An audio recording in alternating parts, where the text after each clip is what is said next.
Hello guys, welcome back to English की पाठशाला। आपका फिर से स्वागत है इंग्लिश की पाठशाला में। और आपके फीडबैक तो मिल रहे हैं, लेकिन कुछ लोग इस प्रोग्राम को देख रहे हैं, कुछ शिकायतें भी आ रही हैं उनकी कि सर हम वोकैब नहीं देख पाते हैं। कुछ लोग ये भी कहते हैं कि सर हम पढ़ रहे हैं लेकिन बोलने का फ्लो नहीं आ रहा है। लेट मी टेल यू कि फ्लो तब आएगा जब आप इन सेंटेंसेस को बार बार बोलते हैं। मेरी पूरी कोशिश कर रहा हूँ आपको पढ़ाने की, टॉपिक समझाने की। उसके साथ में मैं आपको ये डायरेक्शंस भी दे रहा हूँ कि यहाँ से पढ़ने के बाद उसको रूटीन लाइफ में कैसे अप्लाई किया जाए। बट बिलीव मी, आप कब कहाँ पे क्या बोलते हो मुकेश सर नहीं जानते हैं। इसलिए आप जब जहाँ पे जो कुछ भी बोलते हो उसको इंग्लिश में बोलने की कोशिश करें, और यदि अटक जाए तो उसका सॉल्यूशन कमेंट बॉक्स से ले सकते हैं आप, राइट। तो यदि आपने सबसे पहले तो चैनल का यूट्यूब चैनल को सब्सक्राइब नहीं किया है तो प्लीज़ आज ही उसको सब्सक्राइब करें, बेल आइकन को प्रेस करें।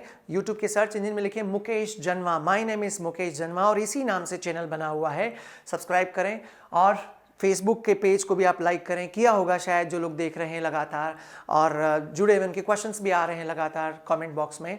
आप इंस्टाग्राम पे भी जुड़ सकते हो, और जो फ्रेंचाइजीज़ के लिए इंटरेस्टेड हैं वो भी मेल कर सकते हैं। और अंतिम बात कि speaking comes by speaking and practice max man perfect. तो जैसा हम यहाँ क्लास में बुलवा रहे हैं वैसा आप साथ में बोलिएगा। जो लोग घर पे देख रहे हैं, कोई पेरेंट्स देख रहे हैं तो अपने बच्चों को बुलवाएं, खुद बोलें। कोई टीचर्स देख रहे हैं तो आप भी बच्चों को ऐसे ही ऑरली प्रैक्टिस करवाएं ताकि उनका स्पीकिंग इंप्रूव हो नॉलेज के साथ में। अब हम शुरू करते हैं, बोलिए लेट्स बिगिन।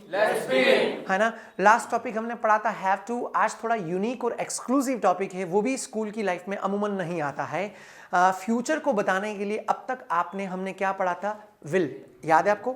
जैसे एग्जाम्पल के लिए मैं कहूं कि मैं एक कार खरीदूंगा, बोलो आई will purchase a car. I will purchase a car. ठीक है, फ्यूचर के लिए विल यूज करते हैं, हम पहले पढ़ा हुआ है ना। अब यहां तक तो ठीक है कि फ्यूचर के लिए हम विल यूज करते हैं, but there are some other structures, वो भी फ्यूचर का सेंस देते हैं। सिर्फ पढ़ना नहीं है, प्रैक्टिस में लाना है। और आपको सोचकर चौंकाने वाली बात बता रहा हूं, कई सारे लोगों को कंटिन्यूस ये भी नहीं पता होता, कंटिन्यूस टेंस भी फ्यूचर का सेंस देता है। जी हां, it may be confusing for some people, but अब कुछ लोग कहते हैं सर कंटिन्यूस टेंस तो कंटिन्यूस टेंस होता है, वो फ्यूचर का सेंस कैसे देता है? सेंस देता है, इसका मतलब ये नहीं वो फ्यूचर टेंस में बदल जाता है, लेकिन उसके लिए शर्त है, कंडीशन है। क्या? कि जैसे मैं बोल रहा हूं आई एम एक्शन की परचेज यहां रखकर एक बार आप भी बोलिए I am purchasing a car. I am purchasing a car. इसका मतलब मैं अभी कार खरीद रहा हूं। यदि आप इसके आगे कोई भी फ्यूचर का सूचक लगा देते हो कि मैं आने वाली 10 तारीख को कार खरीद रहा हूं या मंडे को कार खरीद रहा हूं, तो ये फ्यूचर का सूचक है, तो अपने आप सेंस फ्यूचर में चला जाएगा। I am purchasing a car on Monday. I am purchasing a car on Monday. Clear सबको? श्योर। मैं लंदन जाऊंगा अगले महीने। अब लंदन जाऊंगा तो it's very simple, I will go to London next month. बोलो I will go to London next month. ठीक है। हम हिंदी में भी ऐसा बोलते हैं, अरे यार अगले महीने तो मैं लंदन जा रहा हूं, मैं तुमसे नहीं मिल पाऊंगा। अगले महीने में लंदन जा रहा हूं, कंटिन्यूस सेंटेंसेस हम हिंदी में भी बोलते हैं और वो लोग इंग्लिश में भी बोलते हैं। बोलिए I am going to London next month. I am going to London next month. ठीक है, यहां तक क्लियर है? तो एक तो फ्यूचर के लिए विल, दूसरा कंटिन्यूस टेंस भी फ्यूचर का सेंस देता है, बट शर्त क्या है, उसके साथ कोई भी फ्यूचर का सूचक होना चाहिए, डेट या डे। थर्ड, इससे भी ज्यादा नियरेस्ट फ्यूचर को बताता, करीबी भविष्य, कोई भी काम करीबी भविष्य में होने वाला है। कैसे? मैं चंद एग्जाम्पल्स आपको दे रहा हूं, पहले हिंदी में, उसे सुने फिर इंग्लिश में हम डिस्कस करेंगे। रेडी? सुनना। मैं कार खरीदूंगा, I will purchase a car. सुनना, मैं कार खरीद रहा हूं मंडे को, I am purchasing a car on Monday. तो पहला मैं कार खरीदूंगा, दूसरा मैं कार खरीद रहा हूं, तीसरा वाक्य जो अब बता रहा हूं, मैं कार खरीदने वाला हूं, मतलब करीबी भविष्य में बहुत शीघ्र ये काम करने वाला हूं। सुन रहे हैं आप? मैं कार खरीदने वाला हूं, मैं विदेश जाने वाला हूं, मेरी सरकारी नौकरी लगने वाली है, मेरी शादी होने वाली है। समझे आप? कोई भी काम होने वाला है बहुत शीघ्र, अति शीघ्र, तो उसके लिए यूज कर सकते हैं आप आई एम अबाउट टू। क्या? I am about to. कोई भी काम करीबी भविष्य में करने वाला हूं तो उसके लिए अबाउट टू एक परफेक्ट स्ट्रक्चर है जो कि अमूमन स्कूल की ग्रामर में नहीं आता है, और ये कोई ग्रामर का पार्ट नहीं है। मैं क्यों पढ़ा रहा हूं? क्योंकि इस प्रकार के सेंटेंसेस हिंदी में हम बोलते हैं, इंग्लिश में भी बोलते हैं, लेकिन आप लोगों को आदत नहीं है इंग्लिश में बोलने की, तो 4-5 सेंटेंस बना के प्रैक्टिस करवाऊंगा तभी जाके आदत बनेगी, है ना। तो बोलिए मैं कार खरीदने वाला हूं, I am about to purchase a car. I am about to purchase a car. ठीक है, ये अबाउट वो प्रेपोजिशन वाला अबाउट नहीं है ना, I am talking about my business, ये अबाउट टू है जो करीबी भविष्य में कोई काम होने को बताता है। क्लियर है सबको? क्लियर है? चलिए 2-3 एग्जाम्पल और देते हैं। उदाहरण के लिए मुझे कहना है कि सर मैं विदेश जाने वाला हूं। आप विदेश जाने के लिए आप यूज कर सकते हैं गो अब्रॉड। क्या? तो I am about to action की जगह गो अब्रॉड रख के बोलो वेरी नाइस। बोलो I am about to go abroad. मैं तो सर आर्मी ज्वाइन करने वाला हूं। Join army. हाँ बोलिए I am about to join army. ठीक है, मैं आर्मी ज्वाइन करने वाला हूं तो I am about to join. मैंने सुना है कि तुम आर्मी ज्वाइन करने वाले हो। तुम मतलब यू के साथ आर लगता है, हम सब पढ़ चुके हैं। और तुम आर्मी ज्वाइन करने वाले हो तो अबाउट टू का प्रयोग करके पूरा सेंटेंस बनाइए। वाओ, मैंने सुना है कि तुम आर्मी ज्वाइन करने वाले। बोलो you are about to join army. फिर से बोलो ये बोल रहे हैं मैं नहीं ज्वाइन करने वाला, मेरा भाई वो ज्वाइन करने वाला। मैं कोई आर्मी ज्वाइन नहीं करने वाला हूं, है ना। बोलो I am not about to join army. एक बार और फिर से बोलिए, है ना। वो मेरा भाई है ना, वो आर्मी ज्वाइन करने वाला, वह ज्वाइन करने वाला। ही शी के साथ पहले पढ़ा हुआ क्या लगता है? इज। आप पूरा सेंटेंस बनाइए, वह आर्मी ज्वाइन करने वाला है। Very nice. बोलो he is about to join army. Clear? मैंने सुना है कि आप मरने वाले हो। You are about to die. ये भी सोचेंगे क्या अशुभ अशुभ बोल रहे हो सर। मरने का यहाँ पे मेरा मतलब शादी से है ना। Get married. क्या? ये अच्छा वर्ड यूज करो जो बोलो गेट स्प्लीज्ड। बोलो गेट हिच्ड। ये कई बार आप देखोगे है ना, न्यूज चैनल्स में कई बार आता है ना। गेट हिच्ड, गेट स्प्लीज्ड, गेट मैरिड, ये सारे वर्ड्स शादी करने के लिए यूज करते हैं। सो आपकी शादी होने वाली है। You are about to get spliced. एक बार बोलो you are about to get hitched. ये तो मैं कह रहा हूं इनको, you are about to get hitched मतलब तुम शादी करने वाले हो या तुम्हारी शादी होने वाली है। और यदि मुझे इनसे क्वेश्चन पूछना तो यू आर अबाउट में से आर आगे आ जाएगा, है ना। क्वेश्चन पूछना तो आर आगे आ जाएगा। आर आगे लाइए और पूछिए क्या आप शादी करने वाले हो, क्या आपकी शादी होने वाली है। Very nice. बोलो are you about to get hitched. एक बार और, are you about to get hitched. यदि इनकी शादी होने वाली है सच में तो ये क्या बोलेंगे? बोलिए I am about to get hitched. ये बोल रहे हैं कोई बर्बादी नहीं होने वाली, मेरी शादी नहीं होने वाली। I am not about to get hitched. Comfortable? Comfortable? मेरे भाई उसकी होने वाली। बोलो he is about to get hitched. ये तो कह रहे he is about to get hitched, उनकी शादी होने वाली। क्वेश्चन पूछना तो ही इज में से इज आगे आ जाएगा। लाइए और पूछिए क्या उसकी शादी होने वाली। बोलिए is he about to get hitched. एक बार फिर से बोलिए। ये बोलो नहीं उसकी शादी भी नहीं होने वाली। मना करना तो ही इज के साथ नॉट लगा के बोलो वेरी नाइस। बोलो he is not about to get hitched. अब ये कोई बहुत बड़ा टॉपिक नहीं है ना, जो प्रोग्राम घर पे देख रहे हैं ये टॉपिक बड़ा नहीं है, बट चूंकि इसके यूजेस बहुत ज्यादा बड़े हैं, इनके सेंटेंसेस हम दैनिक जीवन में असंख्य सेंटेंसेस हम बोलते हैं और इंग्लिश में आपकी हैबिट नहीं है। इससे मिलता जुलता टॉपिक आपने स्कूल में और पढ़ा था, वो भी थोड़ी देर बाद पढ़ेंगे। एक दो सेंटेंसेस आप हम और प्रैक्टिस करते हैं। आपको सूत्रों से जानकारी मिली कि मुकेश सर कोई कॉलेज खोलने वाले हैं। वो क्या बोलो ओपन ए कॉलेज। ठीक है, तो आप मुझसे पूछेंगे सर क्या ये सच है, इज इट ट्रू। क्या ये सच है, बोलो इज इट ट्रू। आप कॉलेज खोलने वाले हो। Are you about to action की जगह ओपन ए कॉलेज रख के बोलो। एक बार और बोलिए। मेरा आंसर आप ही दीजिए। जी हाँ मैं कॉलेज खोलने वाला हूं। बोलो I am about to open a college.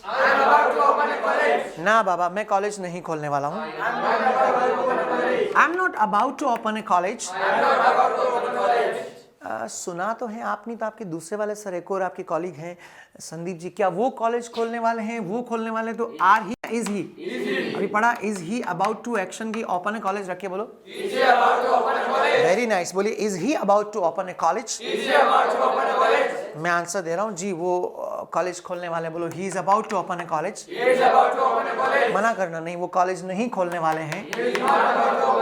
अब सुनिएगा ध्यान से। About to probably for most of the people जो घर पे भी इस प्रोग्राम को देख रहे हैं, जो यहाँ पढ़ रहे हैं, उनके लिए ये टॉपिक नया हो सकता है। इससे मिलता जुलता करीब करीब सेम सेंस देने वाला आपने स्कूल में एक टॉपिक और पढ़ा था गोइंग टू, क्या कोई भी काम करीबी भविष्य में करने वाले या होने वाला है, तो स्कूल में आपने गोइंग टू पढ़ा था। अबाउट टू नया है, प्रैक्टिस में लाए, कई बार आता है, हॉलीवुड मूवीज देखोगे आपको दिखेगा, है ना।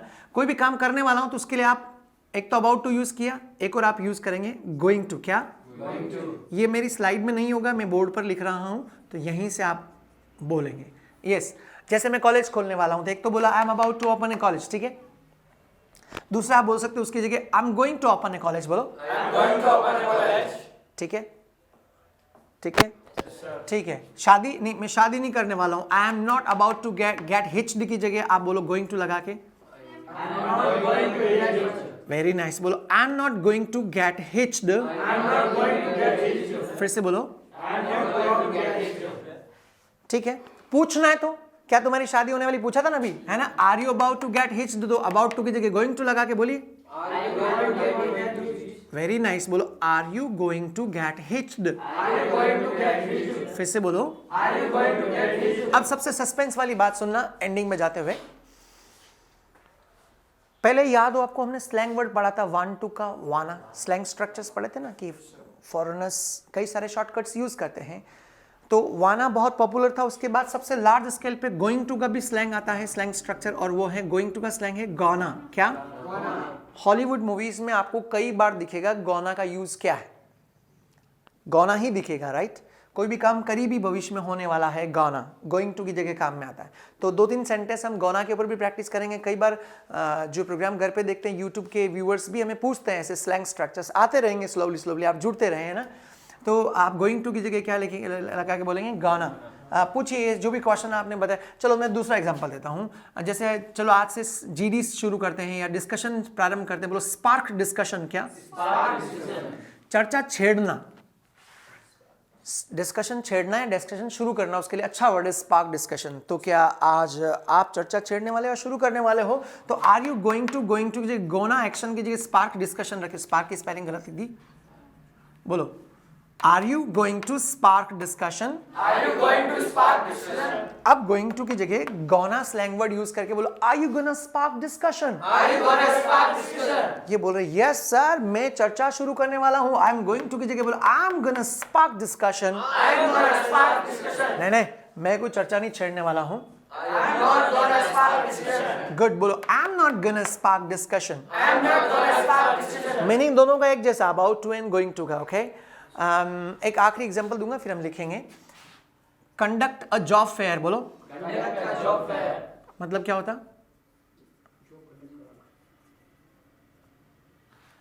रोजगार मेला का आयोजन करना। हम कई बार टाइटेनियम पे करते हैं ना, कई बार कंपनीज हमें डिमांड करती हैं एम्प्लॉयज़ की कि सर आपके यहाँ इंग्लिश कम्युनिकेशन जिसकी अच्छी होती है ऐसे एम्प्लॉयज़ चाहिए।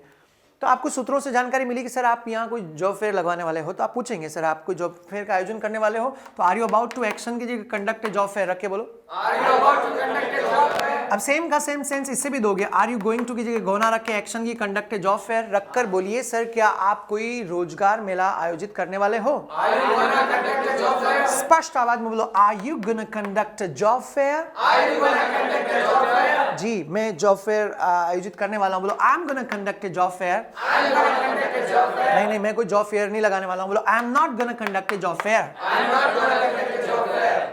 कंफर्टेबल। Yes, sir.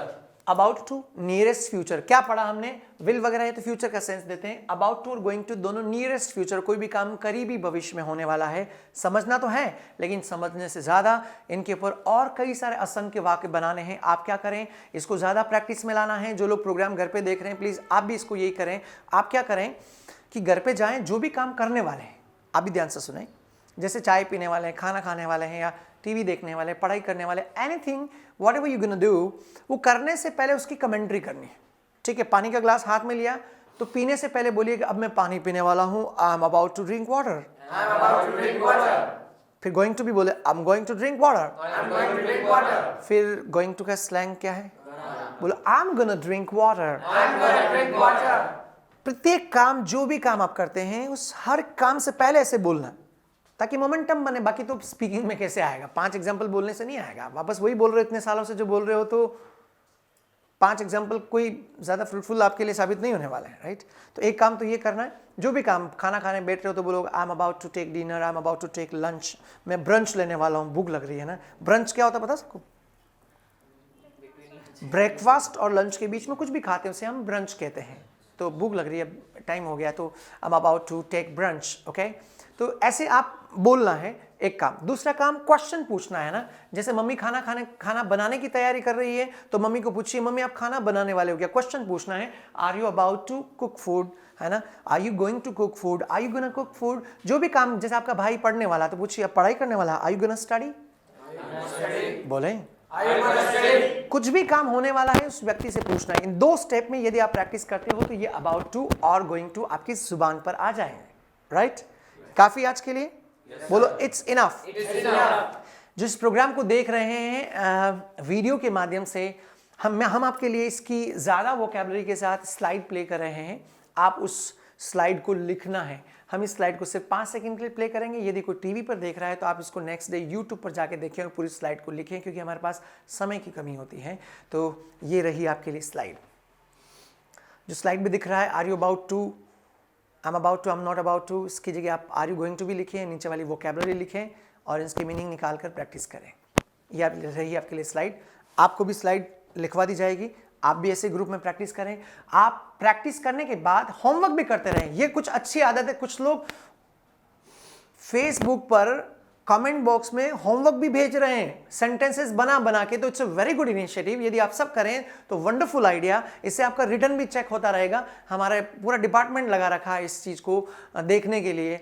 2 टीचर लगा रखे हैं, वो लगातार चेक करते रहते हैं, आपके क्वेश्चंस को रिप्लाई करते रहते हैं। तो कोई भी क्वेश्चंस हो, कोई भी क्वेरीज हो, होमवर्क भी यदि आप करना चाहें, यूट्यूब के कमेंट बॉक्स में या फेसबुक के कमेंट बॉक्स में या इंस्टाग्राम, कहीं पर भी आप पोस्ट कर सकते हैं। Titanium is available everywhere, right.